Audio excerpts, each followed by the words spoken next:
Assalamualaikum warahmatullahi wabarakatuh. Selamat siang adik-adik mahasiswa. Bagaimana kabarnya hari ini? Semoga dalam keadaan sehat dan selalu semangat ya. Oke, pada siang kali ini kita masih melanjutkan dengan mata kuliah botani. Kita melanjutkan pertemuan yang kemarin yang sudah kita pelajari tentang anatomi organ akar ya, di tanaman dikotil dan tanaman monokotil. Nah, sekarang kita lanjutkan ke organ batang dan daun. Sebelum berlanjut ke organ batang dan daun, saya akan sedikit mereview kembali tentang anatomi akar.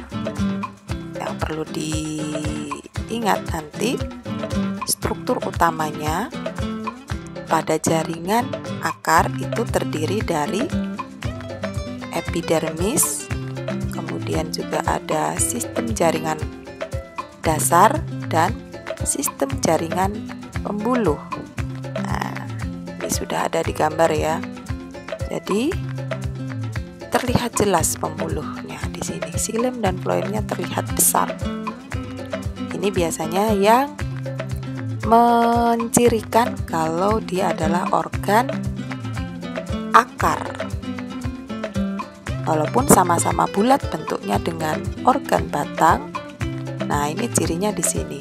Ciri yang lainnya apa? Di akar itu dia punya endodermis. Endodermis lapisan terdalam dalam korteks atau lapisan paling luar di sistem pembuluh.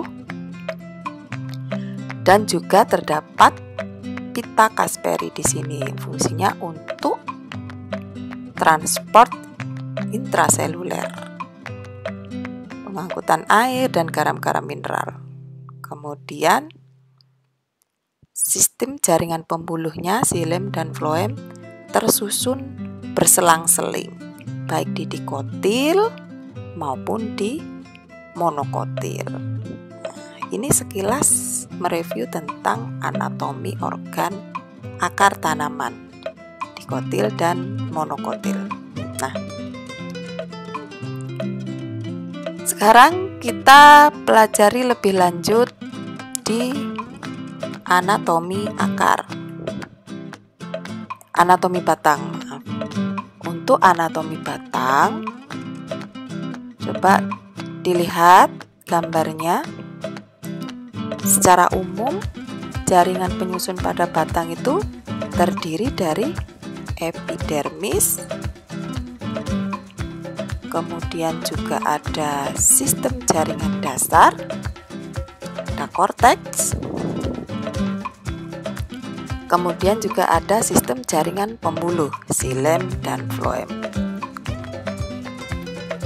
Nah, jika dibanding dengan akar, walaupun organnya itu sama-sama bentuknya bulat, tetapi gambar itu dibuat kadang satu slide seperti pada potongan pizza kayak gitu. Jadi kita sedikit susah membedakan kalau kita tidak jeli lagi melihat strukturnya lebih dalam. Jangan sampai kita berpikir, oh ini bulat, ini batang. Nah, yang harus kita cermati, bulat pada akar itu xilemnya itu terlihat besar dan jelas, kalau di batang tidak. Coba kita lihat. Nah, xilem dan floemnya itu sangat jelas. Tapi kalau di batang dia mulai kabur seiring perkembangan sel-sel pada pembuluh xilem dan floem. Kalau di batang tadi tidak begitu terlihat jelas antara xilem dan floem. Ini xilem dan floem. Itu yang pertama. Nah, yang kedua, pada organ batang itu tidak ditemukan jaringan endodermis. seperti pada akar. Nah, itulah yang mencirikan antara organ batang dan organ akar salah satunya. Tidak ada jaringan endodermis. Jaringan endodermis itu hanya ditemukan di akar. Di sini. Di sini di lapisan terdalam korteks. Baik, kita lanjutkan ya. Nah, sekarang kita akan membedakan antara batang dikotil dan batang monokotil. Batang dikotil dan monokotil itu sama-sama memiliki lapisan epidermis. Memiliki lapisan epidermis. Lapisan epidermis batang terbentuk oleh satu lapisan sel. Satu lapisan sel yang susunannya rapat dan tidak memiliki ruang antar sel. Nih, di sini nih rapat sekali. Hanya terdiri dari satu lapis mengelilingi. Letaknya paling luar ya. Kemudian dia kenapa rapat? Karena dia berfungsi untuk melindungi jaringan yang ada di dalamnya. Epidermis pada dinding sel sebelah luar itu terdapat kutikula. Terdapat lapisan kutikula di sini. Jadi paling luarnya itu ada lapisan kutikulanya yang berguna untuk melindungi batang dari kekeringan. Jadi kalau bisa kita lihat di batang itu biasanya di luarnya itu ada kulit-kulit yang mengelupas. Nah, itu salah satu yang bisa kita lihat modifikasi epidermis membentuk kutikula. Nah, pada jaringan yang telah tua terdapat kambium gabus. Terdapat kambium gabus yang menggantikan fungsi jaringan primer. Nah, ini yang menyebabkan mengapa terjadi pertumbuhan sekunder pada tanaman dikotil. Kalau di monokotil tidak, karena dia tidak mempunyai kambium. Kemudian di dalam kambium gabus atau velogen ini di sini, nah,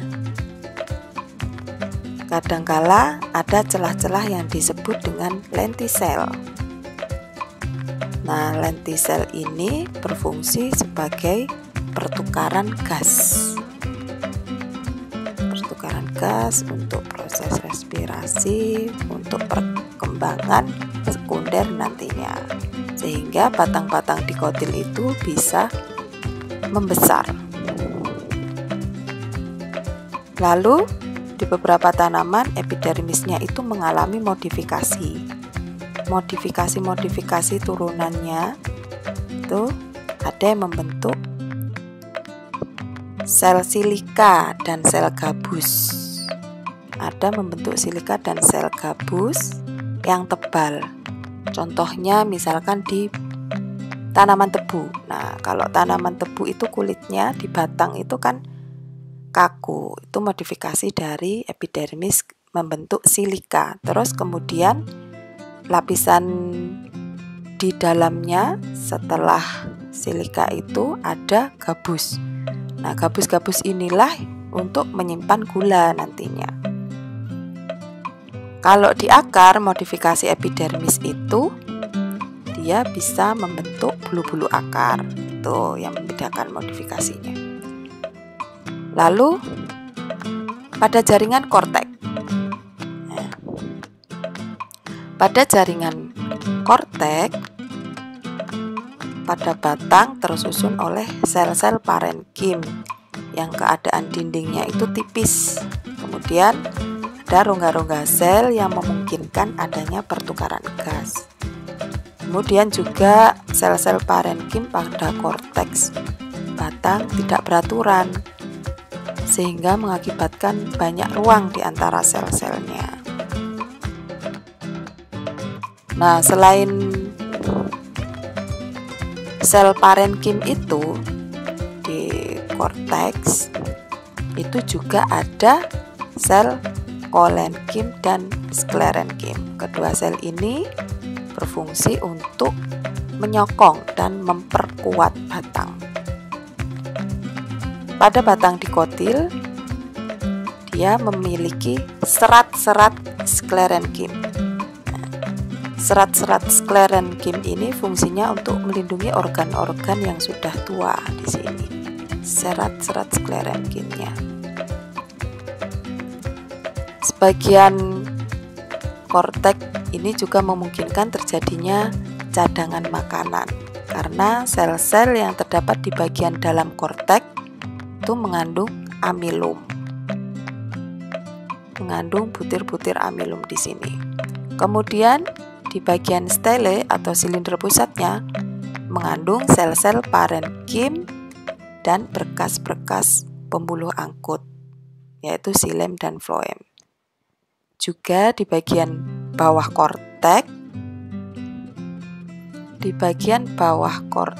menuju stele ini terdapat lapisan yang disebut perisikl di sebelah sini. Lapisan dalam korteks menuju pembuluh angkut ada lapisan stele, lapisan perisikl.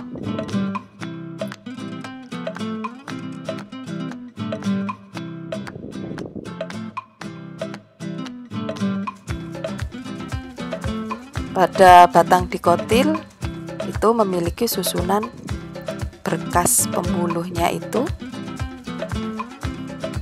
dia melingkar seperti ini, berpola radial.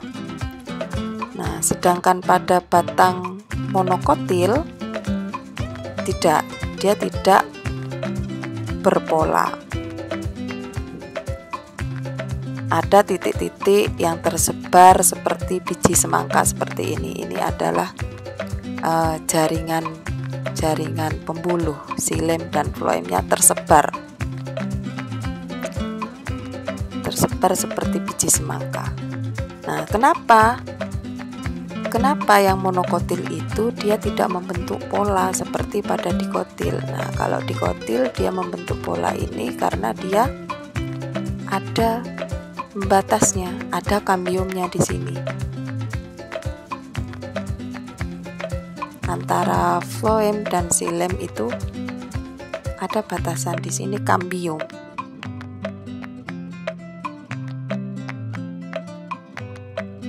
Nah, perisikelnya di sebelah sini.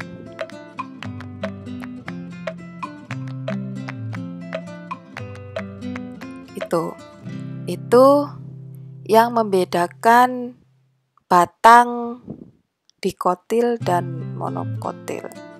Nah, berarti batang tanaman kopi itu secara anatomi seperti apa? Berarti paling tidak seperti ini gambarnya pada jaringan tanaman dikotil. Nah, saya belum bisa menunjukkan secara langsung, secara mikroskopis, adik-adik mahasiswa bisa melihat lebih detail batang tanaman kopi karena kita belum bisa praktikum secara langsung untuk membuat preparat dari batang kopi. Nah, paling tidak sudah tahu prinsip dasarnya bahwa tanaman dikotil itu seperti ini.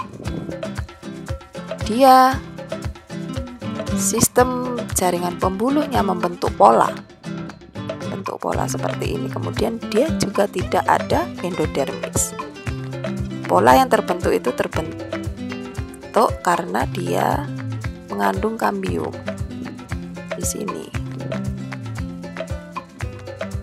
Kalau di monokotil tidak. Oke, baik, kita lanjutkan lagi ke anatomi pada organ daun. Coba kita lihat di gambar. Kalau di anatomi daun itu jelas berbeda ya strukturnya ya. Strukturnya sangat berbeda dari akar dan batang. Kalau daun itu tipis sehingga tidak dapat dibagi menjadi epidermis, korteks, dan stele. Nah, pada bagian tulang daun yang merupakan lanjutan dari batang itu memiliki struktur yang mirip dengan batang. Bagian daun yang terdapat di samping tulang daun itu dia dinamakan lamina. Jadi yang tipis daun itu disebut lamina. Kemudian di sistem jaringan dasar, jaringan pagar, dan ada jaringan pagar dan bunga karang. Jaringan pagar, jaringan tiang itu sama saja. Yang biasa disebut sebagai mesofil. Nah, di bagian inilah banyak nantinya terjadi proses fotosintesis. Kemudian di sistem jaringan pembuluh ini mirip dengan batang ya. Xilem dan floemnya dia terdapat pada tulang daun, pada tulang-tulang daunnya. Nah, ini kalau kita lihat secara mikroskopis pada sayatan paradermal stomata. Nah, ini gambar stomatanya. Ini ada sel penjaga stomata, ini sel penjaganya, ini sel-sel daunnya. Nah, ini sel-sel daun, ini stomatanya.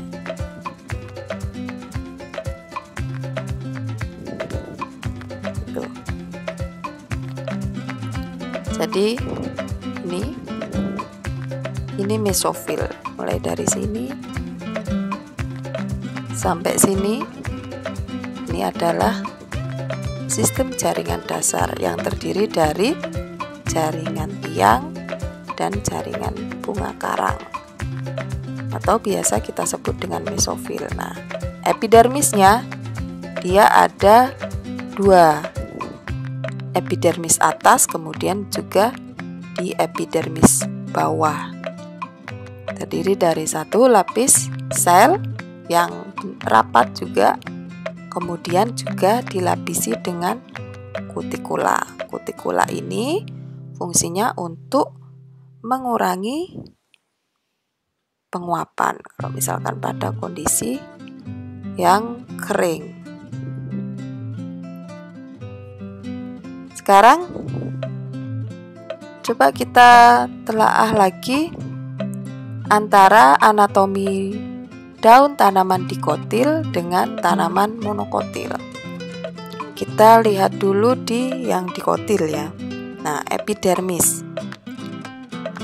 Ini tadi yang saya sebutkan, dia ada lapisan kutikulanya, baik di atas maupun di bawah.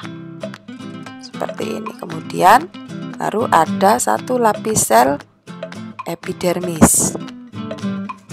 Sel epidermis ini dia cirinya biasanya hanya satu lapis tadi ya, tapi tidak pada tanaman karet.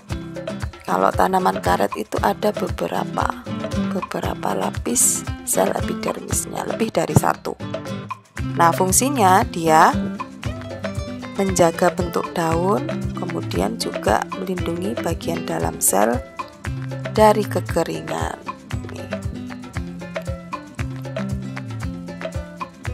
Kutikula tadi apa? Dia mencegah penguapan air yang berlebih. Ini lapisan kutikula ini berasal dari penebalan dari zat kutin, berasal dari epidermis, sel epidermis. Kemudian, nah, stomatanya. Cirinya mulut daun pada epidermis dengan dua sel penutup. Tadi yang kita lihat di sini. Nah, ini sel penutupnya atau sel penjaga yang berfungsi untuk membuka dan menutup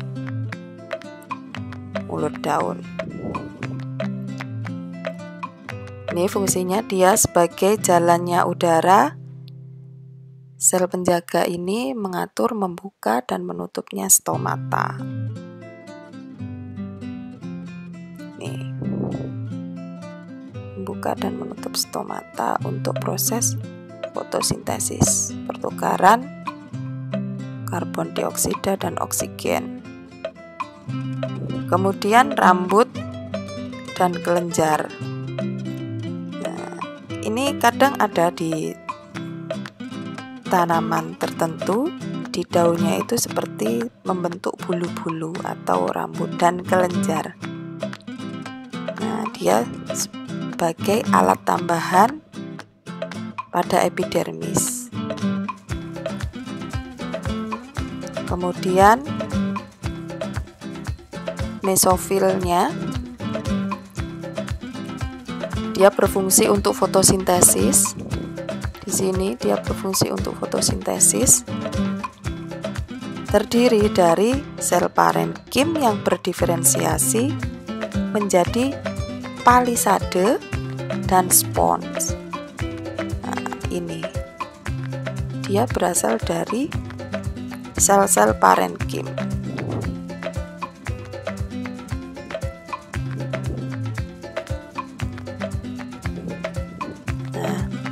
Di dikotil juga ada namanya urat daun yang bercirikan biasanya bentuknya menyirip, menjari. Nah, itu berfungsi untuk transportasi zat. Ini xilem dan floemnya seperti batang. Kemudian di monokotil. Kalau monokotil sama ya, dia ada kutikula, kemudian di bawahnya lagi dia ada epidermis, baik di atas maupun di bagian bawah daun ada kutikula dan juga ada epidermis. Fungsinya melindungi bagian dalam sel dari kekeringan dan mencegah penguapan air. Sama. Cirinya juga sama, dia satu sel dengan penebalan zat kutin. Ini sama. Nah, stomata.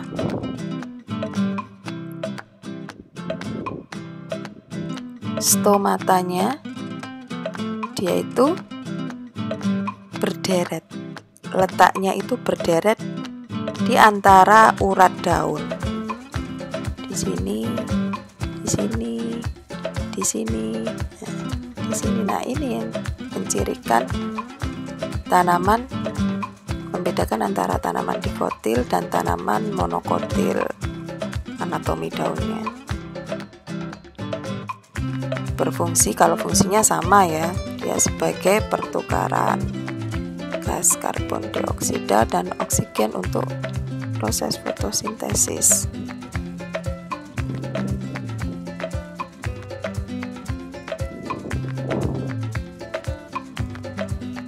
Sama untuk mesofil, dia juga ada jaringan tiang dan jaringan bunga karang. Nah, untuk xilem dan floemnya ini anatominya mirip dengan anatomi batang pada tanaman monokotil juga. Jadi xilem dan floemnya itu tersebar seperti ini, tidak membentuk pola. Nah, pola seperti pada daun dikotil. Seperti ini. Untuk lebih jelasnya silahkan juga dibaca modul yang sudah saya share di Google Classroom. Sekian untuk kuliah siang hari ini. Jika ada yang kurang jelas silahkan ditanyakan di forum kelas. Saya harapkan adik-adik mahasiswa tetap semangat dan tetap jaga kesehatan, patuhi protokol kesehatan. Semoga bermanfaat. Wabillahi taufiq wal hidayah. Wassalamualaikum warahmatullahi wabarakatuh.